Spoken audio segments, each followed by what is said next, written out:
Isang linggo matapos ang bakasyon ng dalawang anak ni Fredo, napagdesisyonan ng asawa niyang si Lumeng na balikan ang dating baryo na kinalakihan.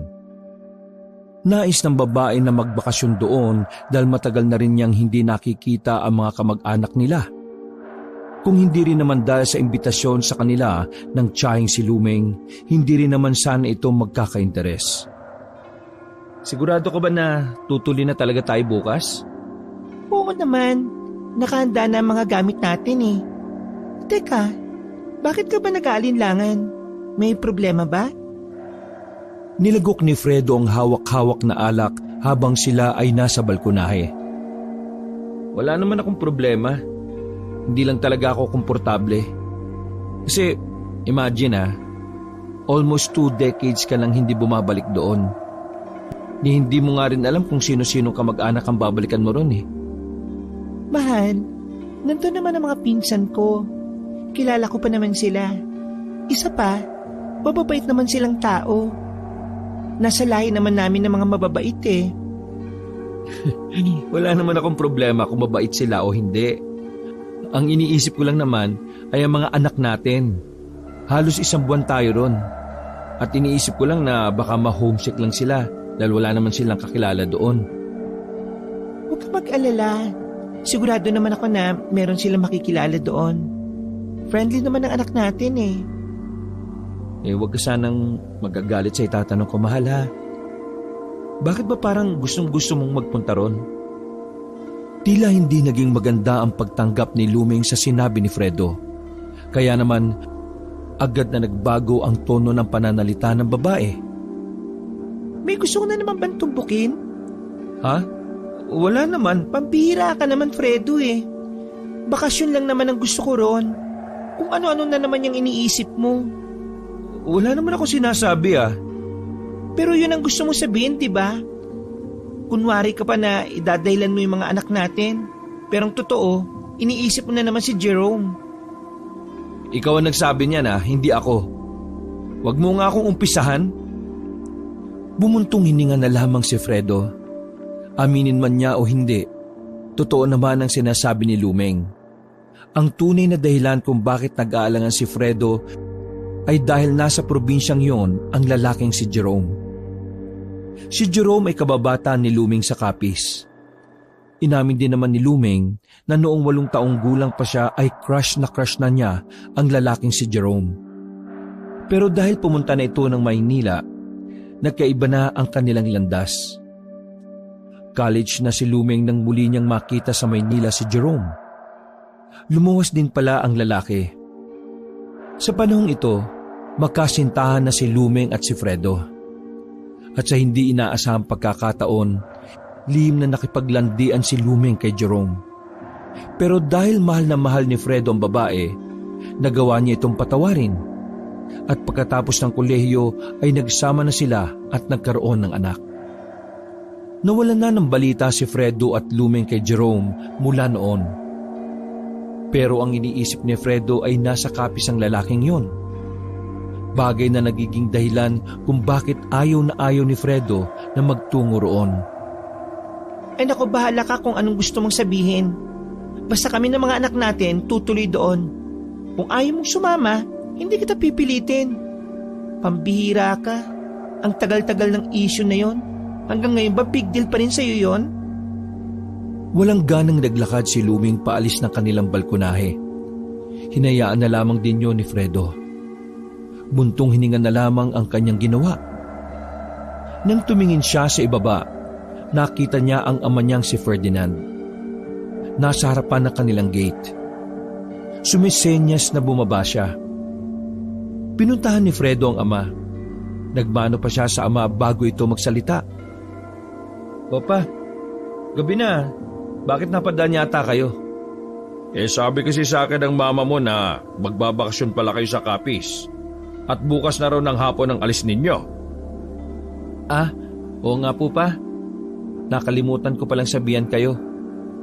Naisipan kasing bigla ni Lumeng na pumasyal doon sa probinsya nila eh. May tita kasi siyang kinontak siya at nakikiusap na magbakasyon naman daw kami doon. Medyo nagtalo nga kami. Nagtalo? Bakit naman? Ano naman ang pinagawayan ninyo? Iniisip niya kasi na kaya ayaw kong pumunta kami sa Capiz dahil sa nagseselos pa rin ako dun sa kababata niya. Ay naku naman. Kaya mo na. Ganyan talaga mga babae. Lahat na lang pinapalaki. Kita mo naman ang mama mo, ang tanda na namin. Pero yung kasalanan ko noong 1994 naaalala niya pa rin. At siya nga pala. Kinuha ng matanda ang kulay itim na tela na may laman ng kung ano sa loob. Binigay nito yon kay Fredo. Opa, para saan nito? Mga kwintas yan, anak. Kailangan mong suotin yan kapag naroon na kayo sa Capiz. Suotin namin? Tapos? Kapag sinuot nyo yan, mahirapan na lapitan kayo ng mga aswang. Pero gumagana lang yan sa oras ng alas 6 hanggang alas 12 ng gabi. Nagsalubong ang kilay ni Fredo. Yun ang unang pagkakataon na narinig niya yun mula sa kanyang ama. Hindi naman kasi niya nakilala ang ama na mahilig sa mga usapang gaya ng aswang. Kaya ganun na lang ang kanyang pagtataka nang buksan ni Ferdinand ang usapan tungkol doon. Aswang? Naniniwala kayo sa aswang? Sandaling hinila ni Ferdinand ng anak sa gilid ng gate at tumingin siya sa loob ng bahay. Ano ka ba? Diba sinabi ko naman sa iyo dati na may inkwentro na ako sa aswang sa bukid? Yung sa Cavite? Akala ko, gawa-gawa mo lang yun eh. Totoo yun. Pambihira ka naman oh. Nagkaroon ka na ng pamilya pero hanggang ngayon iniisip mo palang wala lang yun. Malay ko ba sa inyo kung tinatakot niya lang ako noon? Bata pa ako noon eh. Basta, Fredo, anak, susuotin niyo ang kwintas na yan. Kailangan mong protektahan ang pamilya mo. Dahil maraming aswang sa probinsyang yon. Kahit na moderno na ang panahon natin ngayon, mahirap na magbaka sakali. Wait, hindi naman sa hindi ako naniniwala sa mga aswang na yan pa. Pero paano kung sasabihin yan kay Luming? Baka mamaya isipin pa noon na gumagawa na naman ako ng dahilan para hindi kami matuloy. Ibigay mo na lang yung mga kwintas na yan at sabihin mong regalo ko lang sa kanila. Pa, sumama ka na lang kaya? Napatingin sa kanya ang ama ng seryoso. Ngumiti na lang si Fredo. Hindi pa naman siya kumbinsido na may mga aswang pa rin. Pero kapag ang kanyang ama ang nagsabi, alam niyang malaki ang tsansa na totoo yun. Kaya naman naisipan na lamang niyang isama ang kanyang ama. Para kung sakaling may mga aswang nga silang makakaengkwentro, mayroon silang kasama na may kaalaman sa mga nilalang na yon. Aalis na ba tayo, kuya? Hintayin na lang natin si Luming sa loob. Nagme-makeup pa yata asawa mo eh. Babiyahe lang naman tayo. Hayaan mo na. Ex mo nga dati aaten lang sa lamay, nakadress pa siya. Ay, siya nga pala. Sigurado ka ba na masasakay natin tong sasakyan sa barko? Oo naman, akong bahala. May kakausapin na ako ron para sa slot natin. Tumangutango na lamang si Fredo. Maya-maya pa ay lumabas na rin si Luming na dala ang dalawang bata. Pumasok na rin sila sa loob ng sasakyan. Sa likuran ng van, nakapwesto ang pamilya ni Fredo. Habang si Ferdinand at Fernan naman ang nasa harapan. Luming, pasensya ka na kung kasama ako ha. Matagal ko na kasi talagang gustong pumunta sa Capiz. Bago man lang sana ako kunin ng Diyos makapunta man lang ako. Papa naman, huwag naman kayo magsalita ng ganyan. Wala naman pong problema sa akin Para mas marami, mas masaya. Lolo, hindi po kayo mamamatay. Tama po si Potpot. Sabi po kasi sa palabas, matagal po mamamatay ang masasamang damo Huy! Potpot, not. Hindi magandang nagsasalita kayo ng ganyan sa lolo nyo ha. Anong sinabi ko sa inyo? Huwag basta-basta sasali sa usapan na matatanda. Yumuko na lamang ang dalawang bata at nanahimik. Saan pa ba naman magmamanay ang dalawang yan, kuya? Di sa'yo. Mas malala ka pa dyan, Fredo, kung alam mo lang. Ay nako, babalik na naman tayo sa nakaraan. O sige na Fernan, pandarin mo na yan at nang makarating na tayo sa pier. Nagtawanan na lamang sila noong mga sandaling yon. Sa kalagitnaan ng kanilang biyahe, nakaramdam ng antok ang mag-iina ni Fredo. Ginising lamang nila yon nang marating na rin nila ang pier. Katulad ng inaasahan, naisakay nila sa barko ang van. Ilang oras ang kanilang hinintay at tuluyan na silang naglayag. Wala pa sila sa Capiz pero may kakaiba ng nararamdaman ang lalaking si Fredo. Dalawang bagay lang naman ang nakakapagpabagabag ng kanyang kalooban. Ang tungkol sa lalaking si Jerome. Una pa lang kasi may kutob na siya na yun ang dahilan kung bakit nagmamadaling makarating roon si Lumeng. Kitang-kita niya sa mga mata ng kanyang asawa ang kakaibang ngiti nito nang basahin ang imbitasyon ng tiyahin nito. Ang pangalawa sa dahilan, may kaunting parte ng kanyang kalooban ang nababahala tungkol sa mga aswang. Nagbasa-basa kasi siya ng mga artikulo sa internet at doon nakumpirma niya na totoo ang sinasabi ni Ferdinand na ang probinsya nga raw na yon ay pinamumugaran ng aswang noon. Makalipas ang mahabang biyahe, nakalapag na rin sila sa Capiz. Mula sa pier, kakailanganin pa nilang bumiyahe ulit ng halos 2 oras. Bago nila lisanin ang pier, nilabas na ni Fredo ang mga kwintas. Isa-isa nitong isinuot sa mga anak. Isinuot din nito ang kwintas sa kanyang asawang si Lumeng. Bigay ito ni Papa para sa atin. Dumaan kasi si Papa sa Quiapo nung nakaraan kaya naisipan niya tayong bilhan ito. Maraming salamat po, Tatay. Buti pa po kayo, pinilan kami ng kwintas. Walang anuman. Ikaw naman kasi kuya hindi mo binibilan si Ate Luming yan yan tuloy. Bumuntong hininga na lamang si Fredo noong mga sandaling yon at pinilit na lamang kumalma. Makalipas ang ilang minuto ay nagsimula na rin silang bumiyahe. Gusto sanang matulog ni Fredo ng mga sandaling yon. Pero kakapikit niya pa lang ng mga mata nang biglang may narinig silang pumutok. Agad na itinabi ng kapatid niyang si Fernan ang sasakyan. Nakko, pumutok yung gulong. Kainis naman Mahal, dito na muna kayo ng mga bata Magpapalit lang kami ng gulong nila Papa. Paglabas nila Fredo, nakita nilang hindi na pantay ang van. Dahil sumingaw kagad ang hangin ng gulong, may nakita silang malalaking pako na nakatusok. Ay naku naman, kung kailang gabi saka pa tayo na flatan. Tara, palitan kagad natin nang makarating na tayo sa baryo. Bilisan nyo na. Hindi maganda ang pakiramdam ko rito, mga anak. Napatingin si Fredo at Fernan sa kanilang ama. Alam na nila kagad ang gustong ipahiwatig sa kanila. Wala silang sinayang na oras. Binilisan nila ang pagpapalit ng gulong. Maya-maya lamang ay natapos na rin sila. Bago pumasok ng sasakyan, pabulong pang nagsalita si Fernan sa dalawa. Pa, nakita niyo ba yun? May nakatungtong na tao sa puno. Huwag lang kayo magingay sa kanila. Alam niyo na kung ano yon. Napalunok ng laway si Fredo dahil sa kaba. Noong mga sandaling yon, tuluyan ang nabuhay sa kalooban ni Fredo ang takot.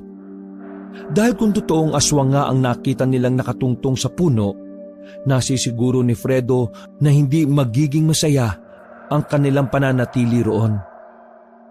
Pagpasok nila ng sasakyan, ay agad na silang umalis doon. Tahimik lang silang tatlo habang nasa biyahe. Hindi mawala-wala sa isipan ni Fredo ang kanilang nakita. Gustuhin man niyang bumalik na sila sa Maynila, pero alam niyang hindi yun magiging madali. Pagsisimulan lang yun ng kanilang away. Sa kakaisip ni Fredo ng kung ano-ano, ay hindi na niya namalaya na nakarating na sila sa baryo. Tinigil ni Fernan sandali ang sasakyan sa gilid.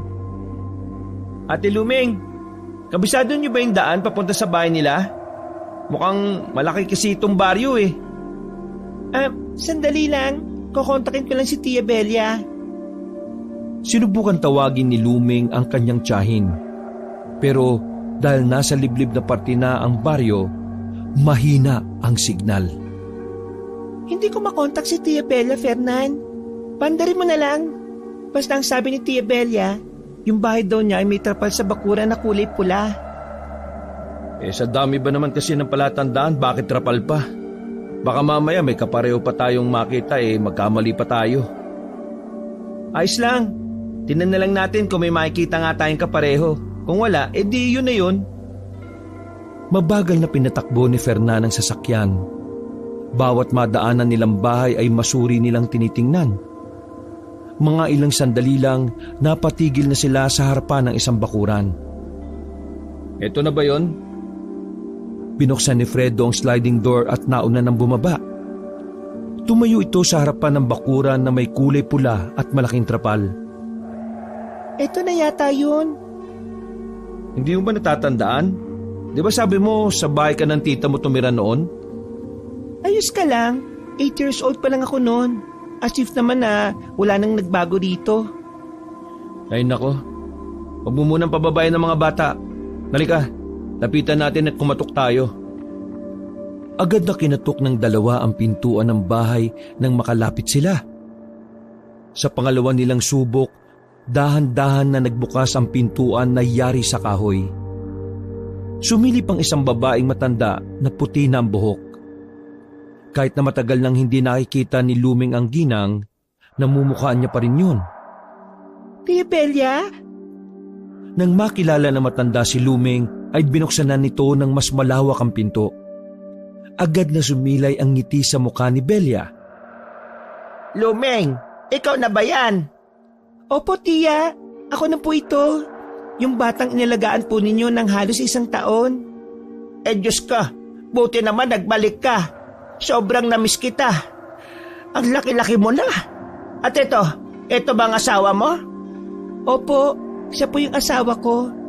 Yung dalawa po naming anak na kambal nasa van pa po. Kasama rin po namin yung bayaw at biyenan kong lalaki. Ay nako, papuntay mo na sila rito. Mahamog na dyan sa labas. Tinawag na ni Fredo ang mga tao sa van. Pinagtulungan nilang ibaba ang mga gamit. Habang si Luming naman ay una nang ipinasok ang mga bata sa loob ng bahay. Magsiupo na muna kayo dyan, ha? Maghahanda lang ako ng mainom niyong kape para mabawasan ang panlalamig ninyo. Maraming salamat po, Tia. Pag-alis ng matanda para magpasiga ng apoy sa bakuran, agad na siniko ni Luming ng mahina ang kanyang asawa. Ano ka ba? Hindi ka man lang bumati kay Tia. Nahiya ako Sorry Yun na lamang ang katwiran niya sa asawa. Pero ang totoo, hindi siya komportable na kumausap sa matanda. Hindi niya alam kung ano ang dahilan, pero iba talaga ang aura ni Belia para sa kanya. Nang makabalik na ang matanda, ay dala nito ang kape na kanilang iinumin. Samantala, nasa kalagitnaan sila ng pakikipagkwentuhan nang magayanang matulog ang dalawang batang si Potpot at Notnot. Tia, saan po pwede matulog? Antok na kasi itong dalawa Ay, oo nga pala. Nakahanda na ang silid nyo sa taas. Umakit lang kayo dyan, ha? Sa pangalawang kwarto. Maraming salamat po. Tara na mga anak. Inalalayan ni Fredo ang dalawang bata paakyat. Pagkarating nila roon ay pinahiga agad ni Fredo ang mga anak. O mga anak, kailangan nyo na matulog. Anong oras na rin At para makapagpahinga na rin kayo. Kasi mahaba-haba ang biyahe natin. Papa, dito ba talaga tayo titira? Anak, magbabakasyon lang tayo dito ng 1 buwan. Papa, uwi na ba tayo bukas? Parang maraming mumu rito sa probinsya Papa, nakita ko po yung kanina. Anong nakita mo kanina? Yung lalaki po kanina sa puno. Kuya, mumu ba yun? Hindi ko alam Pero parang... Potpot, kung ano man ang nakita mo, wala yon, okay? Huwag mo nang sabihin sa mama mo kasi baka pagalitan ka. Pero Papa, Baka mumu yun. Baka kumain siya ng tao. Papa, narinig ko po si Lolo kahapon kausap si Tito Fernan. Sabi niya, may aswang po dito. Ay nako, ito mga batang to. Akala ko ba inaantok na kayo? Patulog na, bilis. Ang unang makakatulog may reward sa akin bukas. O sige na, bilis, bilis. Ano pong reward? Basta, kulit talaga oh. Sige na. Nagmamadaling humiga ang mga bata at agad na pumikit. Napapailing na lamang si Fredo. Ay naku, pambihira. Bakit ba kasi sa akin kayo nagmana? Ang kukulit. Lalabas na sana ng silid ang lalaki nang may mapansin siyang nakabukas na malaking bintana sa silid. Lumapit siya roon para isara. Pero nang dumako ang kanyang tingin sa kabilang bakuran, nakita niya roon na nakabukas na ang ilaw. Nagtataka si Fredo kung bakit may 4 na taong nakatayo roon at nakatingin sa bahay na matandang si Belia. Mas lalo pang nahiwagaan si Fredo nang lumingon sa kanya ang 4. Dahil nakaramdam siya ng pagkailang, isinarado na lamang ni Fredo ang bintana. Ano yun? Weirdo naman ang mga kapitbahay dito. Nang masigurong tulog na ang mga bata, bumaba na rin si Fredo para bumalik sa sala. Naabutan niyang nagkakatuwaan sila luming doon. Pero si Fredo, hindi niya magawang makisali sa usapan. Sa tuwing titingin kasi siya sa matandang si Belia, parang may nararamdaman siyang hindi mapaliwanag. Pasado 12:00 na ng gabi nang matapos ang kwentuhan. Pumasok na rin sila sa kanilang tutulugan. Dahil malaki naman ang silid at may 2 kama naman ay kasyang-kasya sila roon. Sobrang tahimik na ang paligid pero gising na gising pa rin ang diwa ni Fredo. Nakatingin lamang siya sa bubungan. Kahit na anong gawin niya, hindi siya dinadalaw ng antok. Bumangon siya. Kita niya si Fernan na gising pa rin pala sa mga oras na yon. Sinenyasan niya ang kapatid. Nagkaintindihan din naman sila.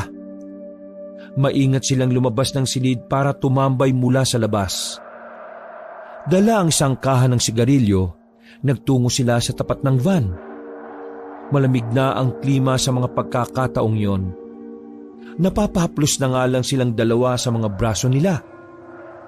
Hindi maiwasan ng magkapatid na pansinin ang kakaibang aura na meron ng baryo na yon. Sa buong buhay nila, yun ang unang pagkakataon na nakarating sila sa isang lugar na parabang nasa isang pelikula. Tingin mo kuya, may mga aswang kaya rito? Kung aswang ang nakita natin kanina, malamang sa malamang, meron din dito. Creepy dito ya. Feeling ko, hindi tatagal dito asawa mo. Matatakotin yun, di ba? Anong hindi tatagal? Baka kamo dito na yun tumira. Nandito yung first love nun eh. Diyos ko naman. 2 na ang anak niyo, nagsiselos ka pa rin doon? E paanong hindi ako magseselos? Hindi ko pa nakakalimutan yung ginawa niyang panluloko sa akin. Eh kung di mo na pala kaya magtiwala sa kanya, eh bakit mo pa pinakasalan? Ang gulo mo rin ano? Ay nako, maintindihan mo rin ako balang araw kapag nagkaroon ka na ng asawa. Sus, para namang hindi pa ako nagkakaroon. Ha? Ano yun? Napali sa pagkakasandal sa gilid ng van ng magkapatid. Dumako ang kanilang tingin sa kung saan-saan. Hinanap nila kung saan nagmumula ang narinig nilang tila hiyaw ng isang mabangis na hayop. Narinig mo yun kuya? Parang hayop. Tara, sa loob ng van. Pasok! Pumasok ang 2 sa loob ng van. Palihim silang nagmasid sa paligid. Pero ilang minuto na silang naroon ay wala naman silang nakita sa labas. Dahilan para maisipan nilang suriin ulit ang paligid at dahan-dahang maglakad. Nakarating sila sa tapat ng isa pang bakuran. Ang bakuran kung saan nakita ni Fredo ang 4 na tao na nakatingin sa kanya. Sandali lang. Oh, bakit? Kanina habang nasa bintana ako, may nakita kong 4 na tao dyan sa bakuran na yan eh. Ang creepy nila. Tingin mo aswang yon? Aba, ewan ko. Pero siguro. Di kaya masyado lang tayo napaparaning kasi kapis to. Baka nami-misinterpret lang natin yung sinabi ng iba na maraming aswang dito. Kilala mo naman si Papa, di ba? Kapag sinabi niya, ibig sabihin totoo yun. Hindi na nagsalita pa si Fernan. Hinila nito si Fredo sa gilid ng makitang lumabas ng bahay ang tiyahin ni Luming. Ya, saan pupunta yun? Gabing-gabi na. Hindi ko alam. Bakit ako ba laging tinatanong mo? Tara, sundan natin. Sundan? Para saan? Mga naiisip mo parang timang eh. Paano kung mapahamak siya sa labas? Taga dito si Tita Belia. Kilala siya rito. Baka mas tayo pa ang mapapahama kasi bago mukha lang naman tayo rito. At saka sa totoo lang, hindi maganda kutob ko sa matandang yan kanina pa eh. Oh, bakit? Anong naisip mo sa kanya? Basta, mabigat ang pakiramdam ko sa kanya. Bukas na bukas nga maghahanap na lang ako ng pwedeng upahan dito kung meron man. Hindi ako komportable na kasama ang tiyan niya sa isang bahay. Yun naman pala eh. Kaya nga natin susundan para malaman natin kung talagang tama lang na ganyan ang pakiramdam mo sa kanya. Tara na! Ano ba? Ang kulit mo naman. Hinila na siya ni Fernan paalis. Sumakay na lang din siya sa trip ng kanyang utol. Sinundan nila ang matandang si Belia. Pero hindi pa man sila nakakalayo. Bigla na lamang nawala sa paningin nila ang matanda ng lumikuyon sa kaliwang kanto. Oh, nasaan na yun? Dito lang lumikuyon ah. Paanong nawala yung kagad? Hindi kaya aswang siya? Siniko ni Fredo ang kapatid. Para ka talagang tanga. Wala naman layang aswang sila Luming eh. Ang mabuti pa, umalis na lang tayo at bumalik sa bahay. Wala silang kasama ron. Nandun si Papa, di ba? Asahan mo pa matanda na nga. Sira din tuktok mo eh. Tara na! Nagmamadaling naglakad ang dalawa. Pero muli silang napatago sa gilid nang may matanaw silang mga paparating. Dumapa sila sa halamanan. Ilang sandali lang, dumaan na rin sa kanilang harapan ang grupo ng kalalakihan na may bitbit na sako. Nung una, inakala lamang nila na basura ang daladala ng mga yon. Pero nagtayuan ng kanilang balahibo nang marinig nilang may parang may nagmamakaawa sa loob ng sako. Ayos to! Meron na naman tayong pulutan. Dahil sa narinig nilang yon, aswang agad ang unang pumasok sa kanilang utak. Palayo na sana ang mga yon nang biglang tumigil ang mga yon sa paglalakad. Lumingon yon sa pinagtataguan ng dalawa. Sobra ang kanilang nararamdaman sa mga pagkakataon na yon nang makitang papalapit sa kanila ang mga lalaki. Kaya naman hindi na nagsayang ng oras ang dalawa. Para silang mga tanga na gumapang paali sa kinilalagyan nila.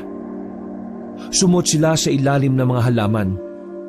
Wala na silang pakialam kung ano ang madapaan nila doon. Ang mahalaga na lamang sa magkapatid ay makalis doon at hindi mahuli. Hindi sila nakita ng mga lalaki.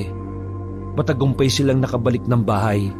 Pero walang tigil sa pagkabog nang mabilis ang kanilang dibdib. Wisit ka talaga, sabi ko sa'yo. Huwag na tayong tumuloy eh. Bakit ka sumama? Aray ko naman! Makabato ka naman! Paano kung mga aswang yon at nakita tayo? Di, wala pang isang araw patay na kaagad tayo dito. Yung daladala nila, tama ba ako? Di ba? Tao yung nasa loob ng sako? Naman yon, manahimik na lang tayo. The more na marami tayong inaalam, the more na malalagay tayo sa alanganin eh. Malakas talaga ang kutob ko, kuya, na aswang yun. Huwag ka nang maingay kay Luming at sa mga bata. Pero sabihin natin to kay Papa. Nakahinga ng maluwag ang dalawa na makabalik na sila sa kanilang silid. Hanggang 3:00 ng madaling araw, hindi pa rin sila nakakatulog. Paulit-ulit din nilang sinisilip kung nakabalik na ba si Belia. Pero wala pa rin na matanda. Isang malaking palaisipan sa kanila kung saan nagtungo ang tiyahin ni Luming. Ganun pa man, pinilit na lamang nilang alisin sa isipan nila yon. Kinaumagahan, maaga silang ginising ng ginang na si Belia para pababain sa sala. Nakahanda na kasi ang mga pagkain para sa almusal. At nang tingnan ni Fredo ang ginang, nakita niyang parang wala pa yung tulog. Namumugto kasi ang mga mata nito. Ala, sige, kumain na tayo. Pasensya na at hindi pa ako nakabili ng karne. Puro gulay lang kasi ang imbak ko eh. Ayos lang po. Kumakain din naman po ng gulay ang mga anak ko eh. Eh buti naman. O tara na, kain na tayo. Nung araw na yon ay nakita ni Fredo na masaya ang kanyang asawa at 2 anak sa pananatili nila roon. Mas lalo siyang nagkaroon ng dahilan para hindi malaman ng mga yon ang tungkol sa nangyayari. Samantala, nagpresintang lumarga sa pamilihan si Ferdinand at Fernan para makapagluto ng karne sa pananghalian. Ang naiwan na lamang sa bahay na yon ay si Fredo at ang 2 bata. Sumama rin kasi si Luming sa tiya nitong si Belia. Oh, kayong 2. Dito lang kayo sa bahay ha, habang may ginagawa ko. Wag na muna kayong lalayo. Alam niyo naman na hindi tayo taga rito. Bakit po, Papa? May mumu po ba dito? Ay nako, yan na naman kayo sa mumu eh. Ang mabuti pa pumasok na muna kayo sa loob at doon kayo maglaro. Wag niyo akong iistorbohin sa pagsisibak ko rito ha. Kakamot-kamot sa ulo ang 2 bata nang sundin na lamang ang sinabi ng kanilang ama. Habang nagsisibak naman ng kahoy si Fredo, nakailang beses na niyang napapansin na kada mga taong dadaan sa tapat ng kanilang bakuran, parang sandaling tumitigil at pasimpleng tumitingin sa kanila. Sa tuwing makikita ni Fredo ang mukha ng mga yon, ay parabang yun ang unang pagkakataon na nakakita sila ng tao. Ano bang problema ng mga ito?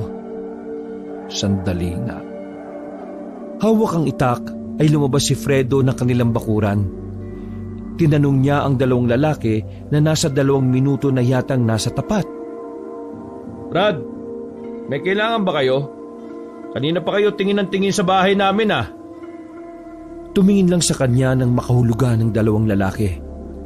Sandaling sumilip ulit sa loob at naglakad na rin palayo. Mga siraulo yata ang mga tao rito. Tinatanong, hindi sumasagot. Papasok na sana ulit ng bakuran ng isang matandang lalaki naman ang napadaan. Sa kanyang tansya, maayos ang suot ng matandang lalaki. At base sa tuwid at makisig nitong tindig, ay masasabi ni Fredo na malakas-lakas pa yon kesa kay Ferdinand. Bakit o? Ako ang namumuno sa baryo na ito. Sabihin mo, bago ka lang dito, ano? Nang malaman ni Fredo kung sino yon, ay agad itong nagbigay galang sa matanda. Magandang umaga po. Bago lang po kami rito. Actually, magbabakasyon lang kami rito ng 1 buwan. Yung asawa ko kasi, tiyahin niya nakatira rito. Si Tia Belia ho. Ah, si Belia pala. Kilala niyo siya? Ayun naman. Naninilbihan siya sa pamunaan namin, kaya kilala ko siya. Masipag yan si Belia. Kahit minsan madaling araw na pumupunta yan sa barangay para lang magtrabaho. Agad na pumasok sa isipan ni Fredo ang sandaling nakita nila ang ginang na lumabas ng bahay.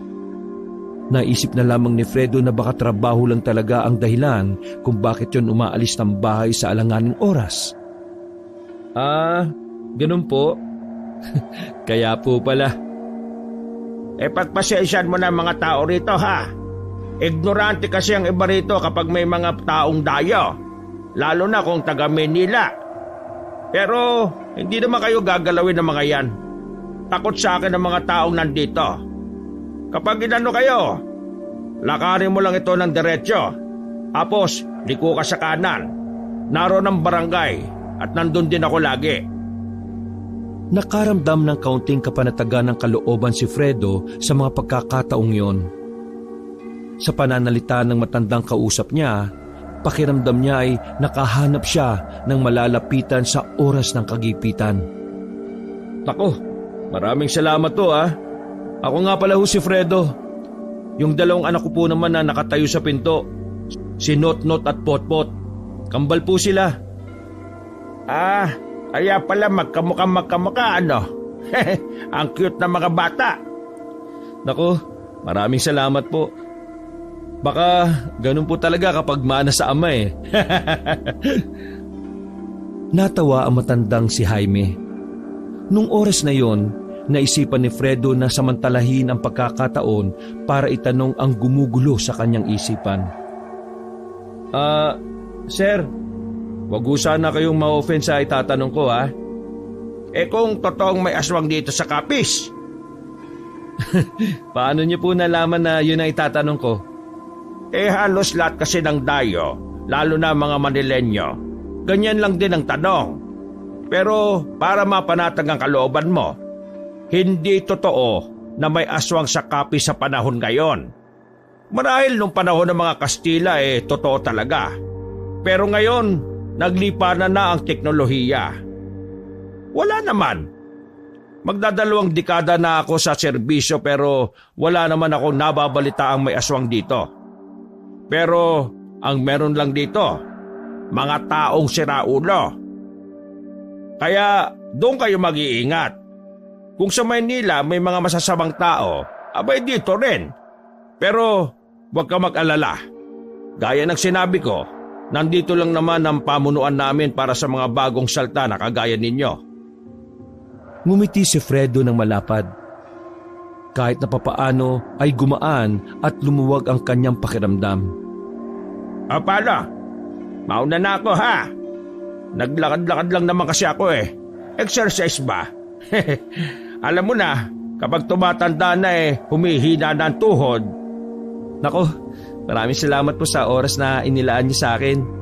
Nag-enjoy po ako na kausap kayo. Ngumiti na lamang din si Jaime sa kanya. Habang papalayo sa kanya ang matanda ay napailing na lang din si Fredo. Hindi niya kasi maintindihan kung bakit parang mabilis niyang nakapalagayan ng loob ang taong yon. Nang makabalik na siya sa loob ng kanilang bakuran, ay tinuloy na rin niya ang ginagawa. Ilang sandali lang ay nakabalik na rin naman ang kanyang amang si Ferdinand at ang kapatid na si Fernan. Dala-dala ng mga ito ang ilang sako ng karne na lulutuin para sa tanghali. Oh, nasa na ba si Lumeng? Ang sabi niya tutulungan niya kaming lutuin ng mga ito. Umalis na po kanina, ilang minuto pag alis niya ng bahay. Kasama yung tiya niya. Ilalaga na lang muna namin to habang wala pa si Ate Lumeng. O sige, dito muna kayo. Hahanap lang ako ng mabibilhan ng sili. Nakakalimutan yung bumili. Ay, oo nga pala. O sige, ako na bibili. Dala ang 50 pesos ay lumabas na rin si Fredo. Sasamantalahin niya na rin yon para makapaglibot at para makahanap na rin ng bahay na malilipatan. Kahit kasi anong gawin niya, pakiramdam niya ay hindi niya talaga kaya makasama sa isang bahay ang ginang na si Belia. May kung ano talagang bigat ang nararamdaman niya. Habang naglalakad, nakita niyang nag-uusap sa gilid ng nakatabinging poste ang asawang si Lumeng pati si Belia. Gumilid na muna si Fredo para palihim na makinig. Dahil base sa reaksyon ng mukha ni Lumeng ay parang sobrang importante ang pinag-uusapan ng dalawa. Si Jerome, yung anak ni Maring Gwen. Di ba sa Maynila na rin sila tumira ng ilang taon matapos kayo magpunta rin ng Maynila? Oo nga po. Nakita pa nga kami sa Maynila nung college kami. Pero nitong nakaraan lang, nalaman ko na bumalik siya rito sa Capiz. Alam niyo po ba kung saan siya tumutuloy? Nakita niyo po ba siya rito? Nako, hindi ko na siya nakikita rito. Kung nandito man siya ngayon, baka hindi ko na rin matandaan ang muka. Ikaw nga muntikan ko nang hindi makilala Yung pa kayang si Jerome na minsan ko lang talaga makita noon. Ang liliit niyo pa dati. Bakit? Ano bang gagawin mo? May kailangan ka ba sa kanya? Hayaan niyo na po. Ako na lang po hahanap kapag may oras ako. Alam ba yan ang asawa mo? Hindi po, kaya wag niyo na lang po itong sasabihin ha. Di sige. Hindi naman ako madaldal eh. Naglakad na rin paalis ang dalawa, habang si Fredo gigil na gigil at gusto nang lamugin ang puno ng papaya. Mabilis na umakyat ang init sa ulo niya. Pakiramdam niya ay tinatarantado siya ng asawa. Hindi niya maintindihan kung papaanong nagawa ni Luming na maglihim sa kanya. Ang tumatakbo sa isipan niya noong mga sandaling yon ay hindi pa rin nakakausad ang babae sa nararamdaman nito para kay Jerome. Gustong magwala ni Fredo nung araw na yon. Sa halip na sili ang dapat niyang bilhin, bumalik siya sa bahay na Red Horse ang daladala. Nagulat nga sa kanya ang ama at kapatid, pero hindi na lang niya sinabi sa kanila kung ano ang kanyang nalaman. Nilaklak ni Fredo ang 3 bote ng alak at agad na bumagsak sa higaan bago magtanghalian. Hindi na niya alam ang mga nangyari. Ang gusto na lamang ni Fredo ay ang makatulog at makalimot. 4:00 na ng hapon. Nakaramdam si Fredo na parabang may umuuga sa kanya. Pagdilat ng kanyang mga mata, una niyang nakita ang mukha ni Luming na salubong ang kilay. Mabilis siyang napamulagat at bumangon. Ano na naman bang pumasok sa kokote mo? At bakit bigla-bigla ka na lang naglasing? Ha, Fredo? Ha? Apo na pala. Ano? Kumain na ba yung mga bata? Kanina pa sila kumain ng tanghalian. 4 hours ago na. Habang ikaw tulog. Sinamahan sila ni Tatay at Fernan na malapit sa peryahan. Diyan, sa kabilang baryo. Si Tia naman, pumasok na sa barangay. Makakasama sana ako sa mga anak natin kung hindi lang ako naghintay na magising ka eh. Ano ba problema mo? Ikaw ba? Ano bang problema mo sa akin? At kailangan mo magsinungaling? Ha? Magsinungaling? Anong sinasabi mo, Fredo? May hangover. Luming, alam kong alam mo sinasabi ko. Kaya please lang, aminin mo na. Ang alin ba? Diyos ko naman. Hanggang dito ba naman? Gusto mo ako pa talaga magsabi sa'yo, ha? Diretsuin mo nga ako. Ano bang gusto mong sabihin? Narinig ko kayo ng tiya mo, dun sa daan na nag-uusap. Nanlaki ang mata ni Luming. Naidako na lamang niya ang tingin sa ibang direksyon nang dahil sa hiya na nararamdaman. Ano? Hindi ka makatingin sa akin, ano? Kasi totoo yung hinala ko bago pa lang tayo magpunta rito. Totoo na si Jerome lang naman palang pakay mo rito eh, at hindi ang tita mo. Pambihira ka. Para sa pansarili mong interes, nagawa mo kong lokohin. Ikaw lang naman pala may kailangan eh. Bakit isinama mo pa kaming lahat sa nakakapraning na lugar na ito? Tapos, magtataka ka pa kung bakit hanggang ngayon hindi ko magawang ibigay sa iyo yung buong tiwala ko. Niloko mo na ako nung college tayo at ginagawa mo pa rin yon hanggang ngayon. Walang salitang lumabas sa bibig ng babae. Dahilan para mas lalong manggalaiti si Fredo. Ginamit mo pa ang mga bata para lang magkaroon ng dahilan na makapunta rito. Dahil alam kong hindi mo ako papayagan kung ako lang mag-isa. Bakit ba kasi gustong-gusto mo makita yung Jerome na yan? Na parang wala ka pang pakialam kung mapahamak tayong lahat sa lugar na ito? Kasi una pa lang, alam mo naman talagang si Jerome ang mahal ko, di ba? Napilitan lang ako magpakasal sa'yo dahil binuntis mo kagad ako nang magsama tayo. Ganun ka ka-selfish.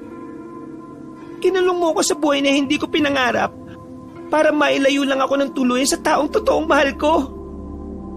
Buhay na hindi mo pinangarap? Napilitan ka lang sa lahat ng to? Ganun ba? Totoo. Minahal ko ang pamilyang ito. Mula nang makita ko ang kambal natin.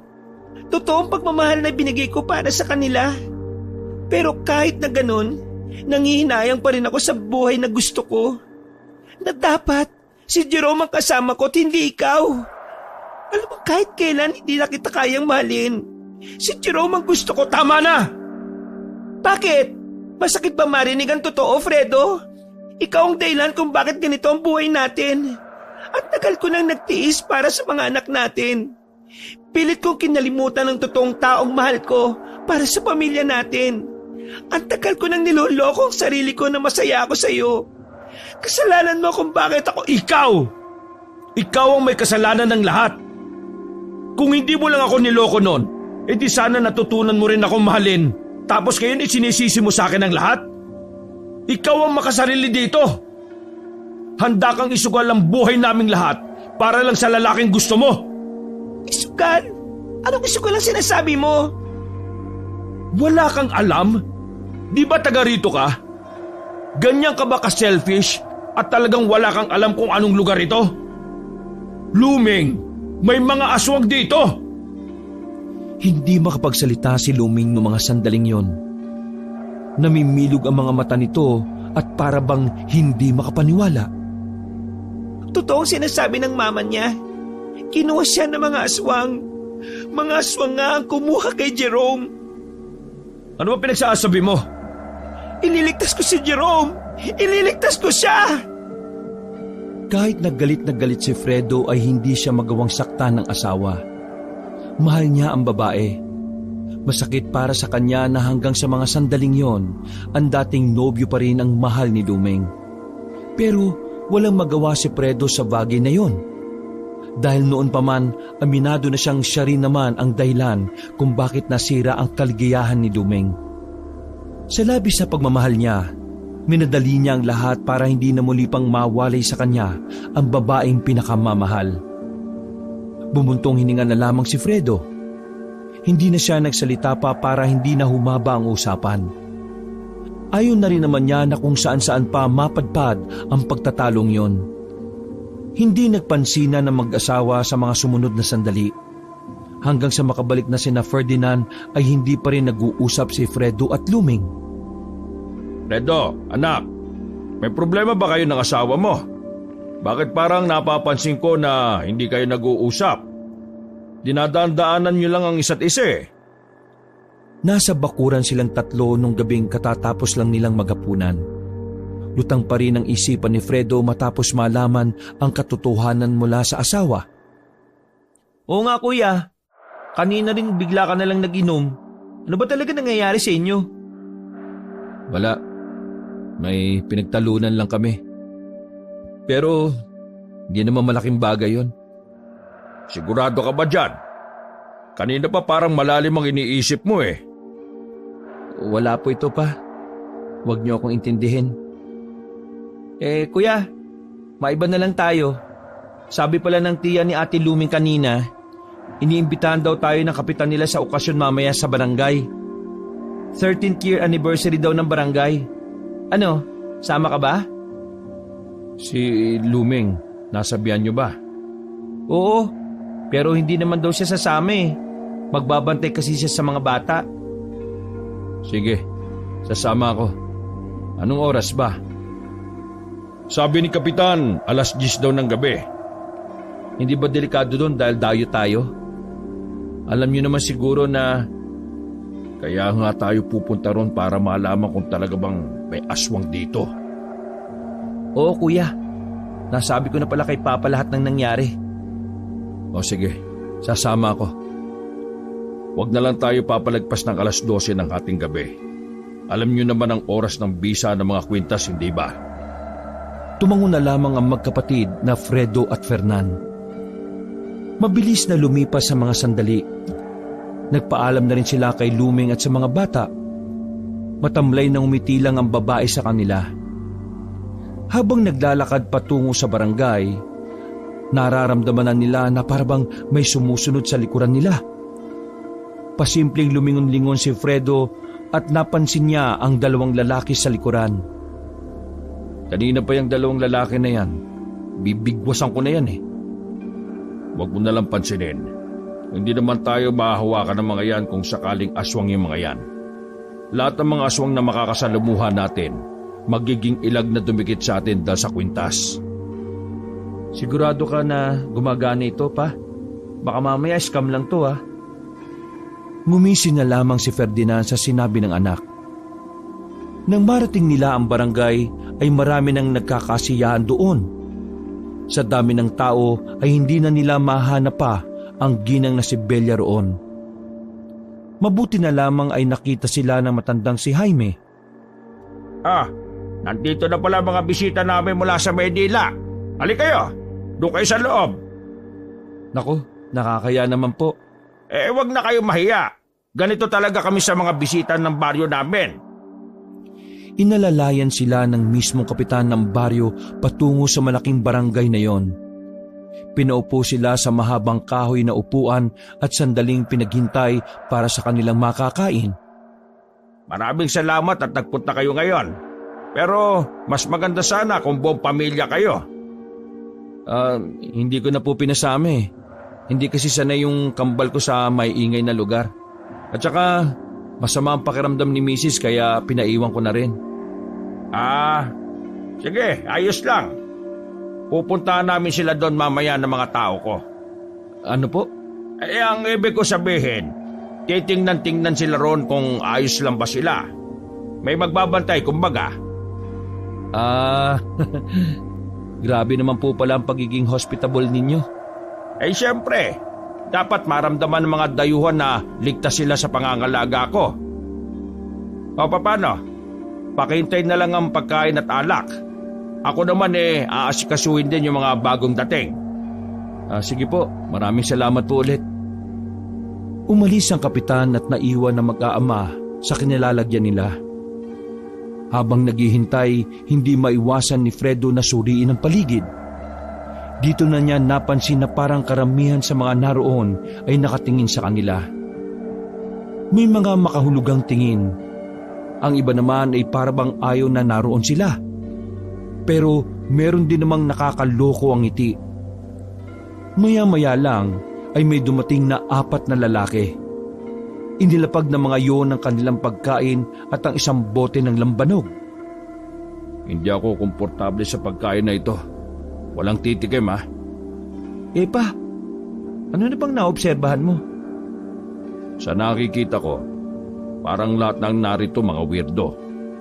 Ayaw ko mang isipin pero parang aswang ang mga nandito eh.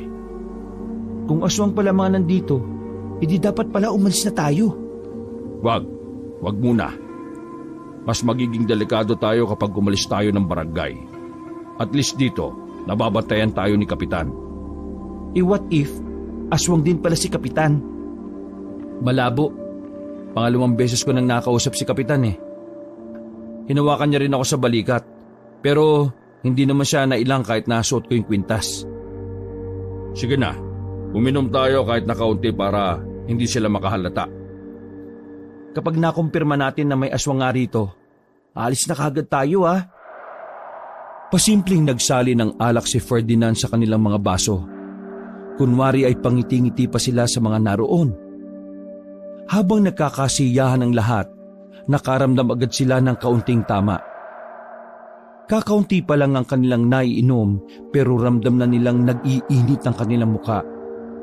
Kaya bago pa sila tuluyang malasing, tinigilan na nila ang pag-inom. Hindi ko talaga makita si Tita Belia. Nasaan ba yun? Akala ko ba sasama niya tayo dito? Hindi na talaga maganda tingin ko dyan sa tiyahin ni Luming. Parang mukhang laging may tinatago eh. Pero hindi naman siya aswang. Kumakain siya ng may asin at bawang eh.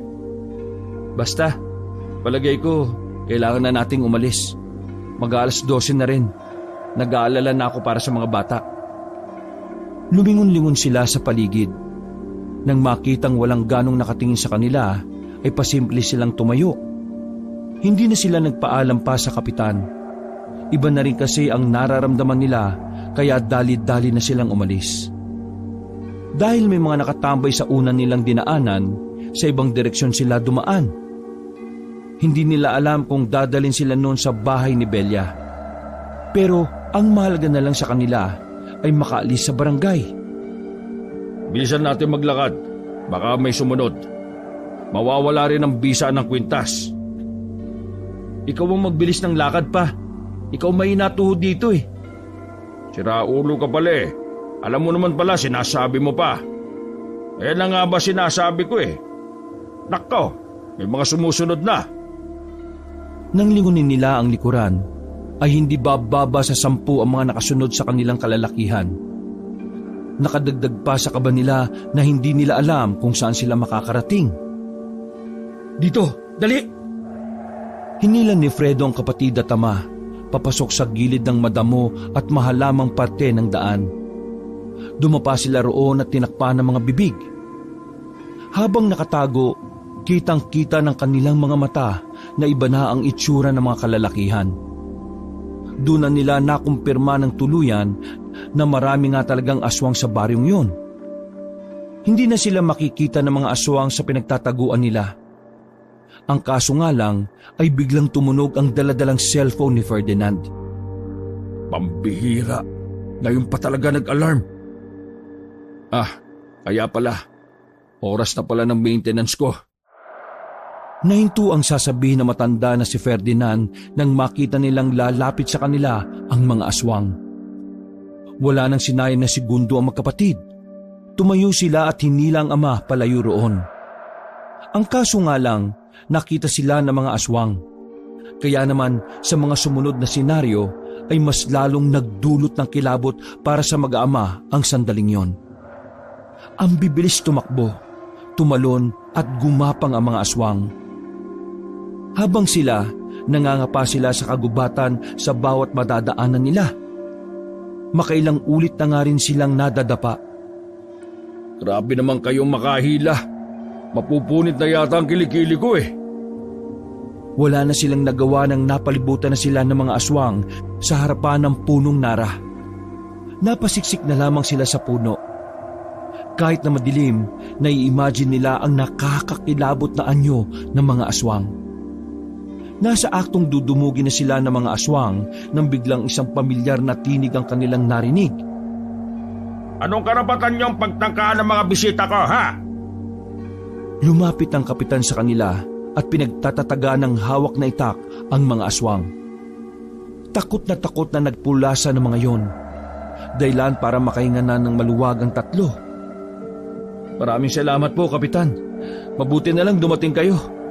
Pero, paano po kayo nakasunod sa amin? Sinabi ko naman sa inyo na walang gagalaw sa inyo. Basta alam ng lahat na kargo ko kayo.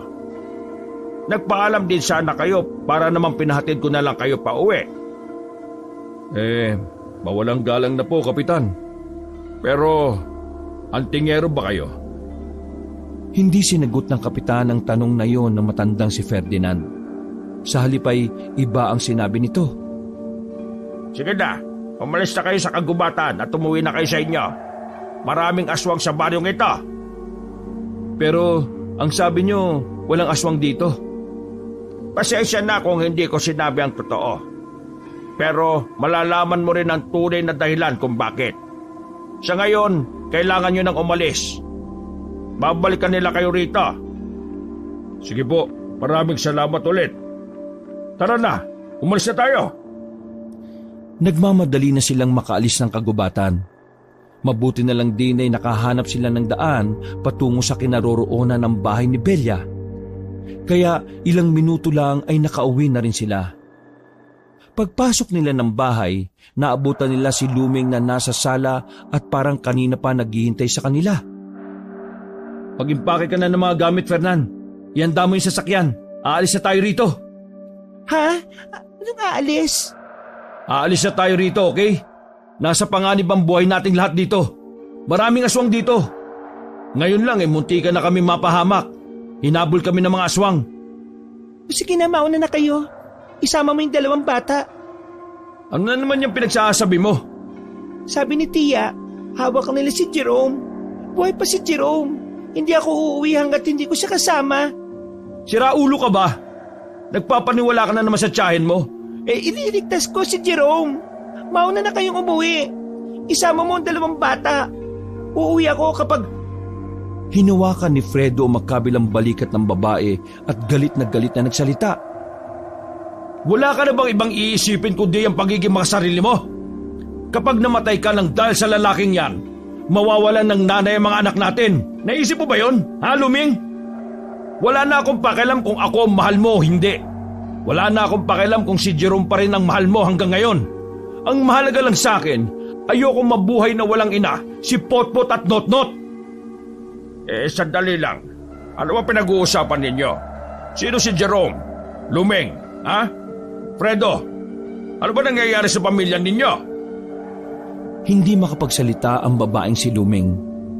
Parang nagising ito sa katotohanan nang dahil sa mga sinabi ni Fredo.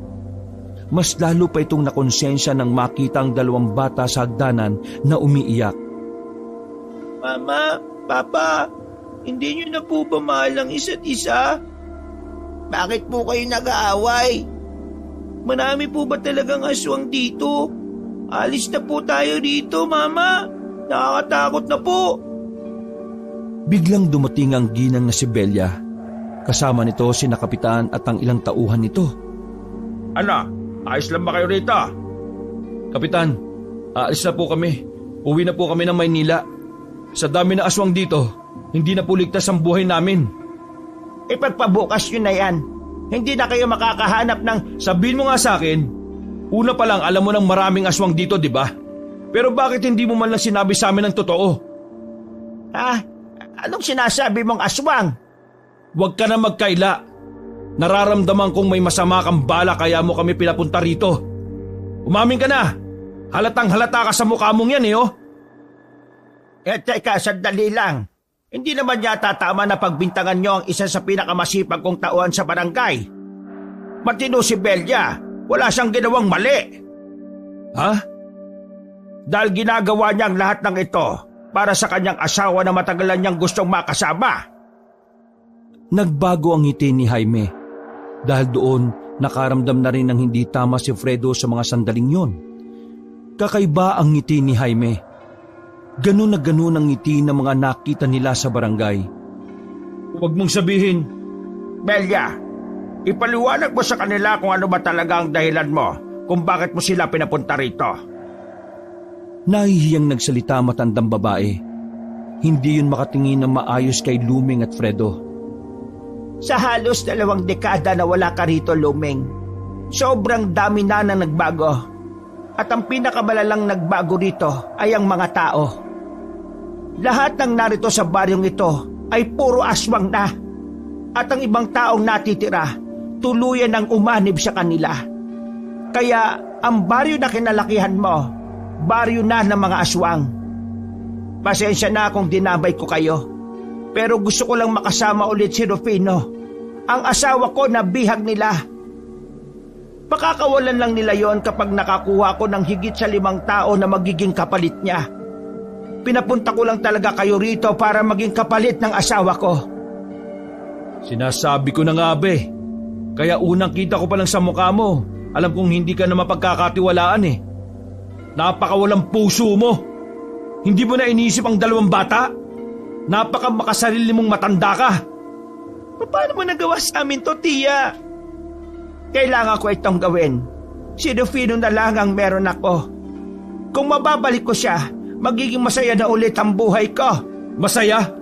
Paano ka magiging masaya kung may mga taong mamamatay ng dahil sa ginawa mo? Pep. Sandali lang. Belia, tingin ko hindi mo naiintindihan ang lahat eh. Ano pong hindi ko naintindihan, Kapitan? Tingin mo ba susunod ako sa kasunduan natin? Hindi mo ba naisip na ginagamit lang kita para meron kaming ihahanda sa papalapit na Aswang Festival? Kapitan, pero ang sabi niyo sa akin, Ilang buwan ng patay ang asawa mong si Rufino. Pinulutan na siya ng mga aswang. Kaya ang paghihirap mo, nauwi lang sa wala. Nandamay ka pa ng ibang tao na galing Maynila. Tumawa ng malakas si Jaime. Hindi inakala ni Fredo na ganun pala talaga ang tunay na kulay ni Jaime. Nakaramdam din siya ng galit dahil sa ginawa nitong panloloko sa kanya. Walang hiya ka. Ginawa ko ang gusto mo. Tapos hindi ka marunong tumupad sa pangako mong babalik mo ang asawa ko. Napaka-demonyo mo, Jaime. Mga aswang, kayo na ang bahala sa matandang yan. Paggatian ninyo kung gusto ninyo. Tia, si Jerome, Sinabi mong buhay pa si Jerome, di ba? Nasaan ba talaga siya? Si Jerome, yung kasakasama ni Rufino sa kulungan, yung bang lalaking tinutukoy mo? Eh, pasensya ka na rin, pero kasabay siyang namatay ni Rufino. Sa madaling sabi, naging pagkain lang sila ng mga bata-bata ko. Lumeng, patawarin mo ako. Napakasama mo, Tia. Napakasama ninyo. Wala namang mabuting aswang. Papuri para sa amin kapag sinasabihan kami masama. Sige na, kunin nyo na ang mga taong yan. Dalhin sa kulungan at hintayin na lang natin ang festival. Ha? Lalapit na sana ang mga aswang kina Fredo at Luming nang bigla na lamang maglabas ng baril si Fernan. Tinamaan nito si Jaime kaya agad itong natumba. Habang ang mga aswang naman na kasama nito ay nagpulasan, pinagbababaril ni Fernan ang mga nasa gilid. Sinamantala naman ni Fredo ang pagkakataon na kunin ng 2 bata sa hagdan. Sa sasakyan! Bilis! Inalalayan ni Luming ang matandang si Ferdinand, habang nakasunod naman sa kanila si Fredo at ang kambal. Si Fernan naman ay pinagbababaril pa rin ng mga aswang hanggang sa makarating sila sa van. Pumasok na muna kayo, bilis!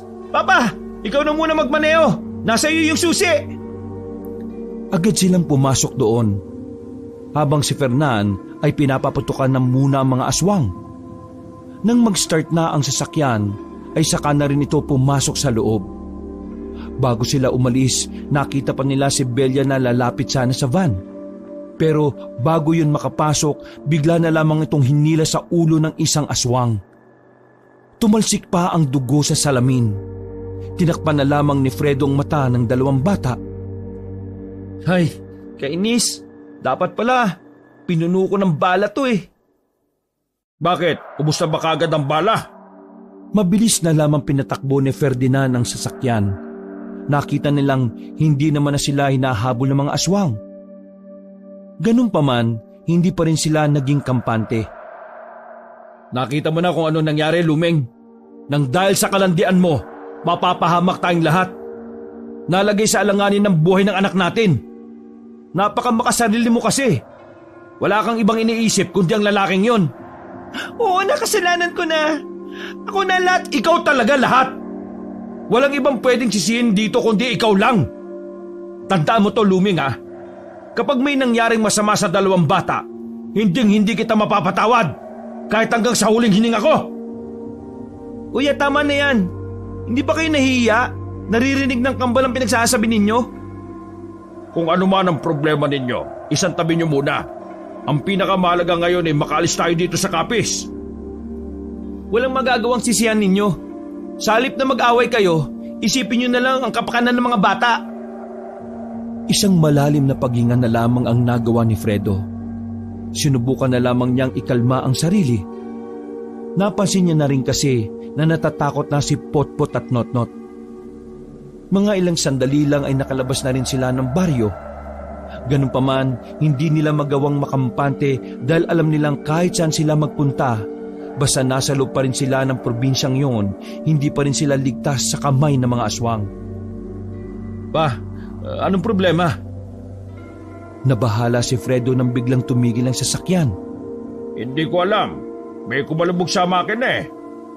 Kainis naman oh. Malas. Sinabi na kasi kitang bumili ka na ng mga bagong piyesa eh. Nagtitiis ka pa rin kasi sa mga luma kahit hirap na itong sasakyan mo eh. Naku, nanisi pa talaga. O nasaan ang mga gamit? Titingnan ko kung anong problema. Saglit nilang binuksan ang makina. Pero dahil hindi naman likas na mekaniko si Ferdinand, hindi agad nito matukoy kung ano ang problema ng sasakyan. Pambira naman oh. Ngayon pa talaga tayo nasiraan kung kailan tumatakas tayo. Kanina pa tayo dito eh. Mukhang di pa natin magagamit yan. Kailangan na nating umalis. Paano tong sasakyan ko? Kaya mo bang bitbitin yan? Malungkot ang mukhang napapailing na lamang si Fernan. Matagal na kasi sa kanya ang van na yun. Marami-rami na rin ang naging pakinabang sa kanya noon. Pero dahil sa alanganin na ang buhay nila, kailangan niyang tanggapin na hanggang doon na lang talaga ang kapalaran ng kanyang sasakyan. Sige, bitbitin na lang natin kung anong gamit ang pwedeng mabitbit. Takboy na lang natin hanggang sa makahanap tayo ng masasakyan hanggang sa pier. O sige na, bilis, bilis! Pinagkukuha nila ang magagaan na gamit sa loob ng van. Mabilis nilang nilakad ang daan at tanging liwanag na lamang ng buwan ang nagsisilbi nilang ilaw. Kabadong-kabado si Fredo sa mga pagkakataong yon. Alam niya na sa mga oras na yon ay maaari silang makita ng mga aswang. Pinagdarasal na lamang niya na sana may dumaan na sasakyan na maaari nilang parahin. Sa kakalakad nila, may nadaanan silang isang bahay.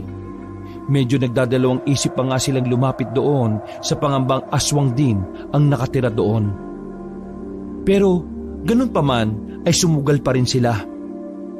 Lumapit sila roon at mag-asawang matanda ang nakita nilang nagkakarga ng mga gulay sa tricycle. Pagkita rin sa kanila ng dalawang matanda ay agad na kumuha ng itak ang matandang lalaki. Sandali po, hindi po kami masamang tao. Hihingi lang sana po kami ng tulong. Hindi sumagot ang dalawang matanda. Nanlalaki lang ang mga mata ng mga yon habang nakaamba ang matalas na itak. Wala po kami yung gagawing masama sa inyo. Nakita nilang nagsenyasa ng dalawang matanda. Paraan nila yon ang kanilang pakikipag-usap. Buti na lamang nakakaintindi si Luming ng sign language dahil napag-aralan niya yon noong college. Hindi sila nakakapagsalita pero kaya ko silang kausapin. Sumenya-senyas din si Luming para magpakilala sa dalawang matanda. Kita nilang kumalma na rin ng lalaki at ibinaba ang itak na nakaamba. Oh, anong sabi? Ipinaliwanag ko sa kanila na hindi tayo aswang. Akala kasi nila aswang tayo na nagpapanggap lang na kailangan ng tulong. Naniwala naman sila. Nakiusap din ako sa kanila na kung pwede na makisabay tayo total. Malapit na lang naman daw sa pierang pupuntahan nila. Ang kaso, hindi pwedeng lahat tayo ay sumakay. May kakarga pa silang mga gulay kaya mawawala ng space kung lahat tayo sasabay eh. O sige na, magpapaiwan na lang ako. Lumeng, samahan mo mga bata. Hindi po tay, kayo pong sumama sa mga bata. Mas mapapanatag ako kung kayong tatlo ang unang makakaligtas. Diyos ko, ano ba yung sinasabi mo ha? Sige na po. Mas may alam kayo pagdating sa pier. May tiwala ako sa inyong ligtas ang kambal ko kapag kayong kasama nila. Mama, hindi ka ba sasama sa amin? Mama, sama ka na po sa amin. Sa gulong na lang po sasakay si Lolo. Mga anak, makinig kayo. Si Lolo ang kasama ninyo. May asikasuhin lang si Mama, okay? Pero pangako, susunod kami. Wala nang nagawa ang mga bata nang sumenyas na rin ang mag-asawang matanda na kailangan na nilang umalis. Maiyak-iyak pa si Luming habang pinagmamasdan papalayo ang tricycle. Buntong hininga na naman ang nagawa ni Fredo. Ay, nako. Tara na. Mahanap na tayo ng mahihinga ng tulong para makasunod kagad tayo sa kanila. Agad silang umalis doon. Lakad-takbo ang ginawa nila habang tinatahak ang kahabaan ng kalye. Nang may matanaw silang truck na paparating, agad nila yung pinara.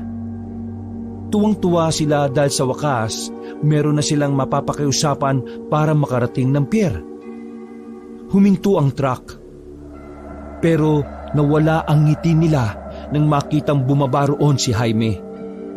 May mga aswang ding nagbabaan mula sa likuran ng truck.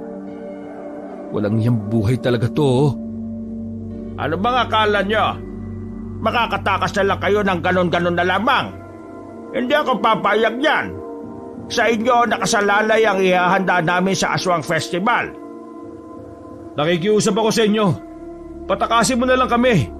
Wala naman kaming Mahina ba ang tuktok ba? Bakit ko kayo patatakasin, Aber? Mawawalan ng saysay ang okasyon namin kung walang nakahaing karne ng tao sa hapagkainan. Useless din naman kahit na makiusap ka sa kanila. Mga halangang kaluluwan yan eh. Buti pa siya may common sense. Mga ilang sandali lamang nakita na lamang nila na pinalilibutan na sila ng mga aswang. Batid ni Fredo na katapusan na ng kanilang buhay kapag nahuli sila ng mga yon. Dikit-dikit na sila ng mga oras na yon. Tila tanggap na rin nila na doon na magtatapos ang mga buhay nila.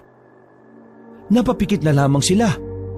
Pero napaupo na lang sila sa gulat nang marinig ang magkakasunod na putok. Rat-ratan ang nangyari. Pero halos 1 minuto lang ang nakalipas, tumigil na rin ang putukan.